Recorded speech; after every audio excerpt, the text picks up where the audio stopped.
Question है, rubber ball is drop from a height of 5 metre on a plane, on bouncing it rise to 1.8 metre, the ball loses it velocity on bouncing by a factor of.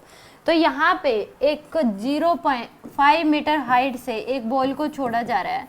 तो जब ये यहाँ पे थी तो इसके पास क्या थी, पोटेंशियल एनर्जी थी। जब रिलीज किया है तो पोटेंशियल एनर्जी थी mgh के बराबर। जब ये पोटेंशियल एनर्जी जब टकराएगी तो ये किस में कन्वर्ट हो जाएगी, काइनेटिक एनर्जी में।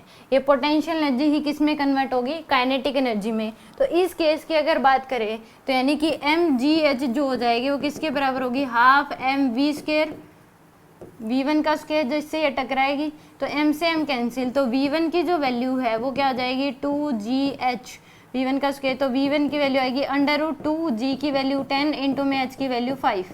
तो यानी कि 10 मीटर पर सेकेंड ये इतनी वेलोसिटी से क्या करेगी, टकराएगी। अब जब ये वापसी उठेगी, मान लो जिस भी वेलोसिटी v2 की वेलोसिटी से उठी है तो ये कितनी हाइट तक जा रही है, 1.8 मीटर की हाइट तक ये जा रही है। फिर इसकी वेलोसिटी क्या हो जा रही है, 0। तो इस केस में यहाँ पे जो काइनेटिक एनर्जी थी वही किस में होगी, कन्वर्ट होगी किस में, पोटेंशियल एनर्जी में। यहाँ की kinetic energy converts in potential energy. तो यहाँ पे काइनेटिक एनर्जी थी मान लो हाफ mv2 का स्क्वायर और ये कन्वर्ट होगी पोटेंशियल एनर्जी mgh की वैल्यू अब दी है 1.8 मीटर। तो यहाँ m से m कैंसिल, तो v2 का स्क्वायर बाय 2 इक्वल टू 18। तो v2 की स्क्वायर इक्वल टू क्या आ जाएगा, 36 आ जाएगा।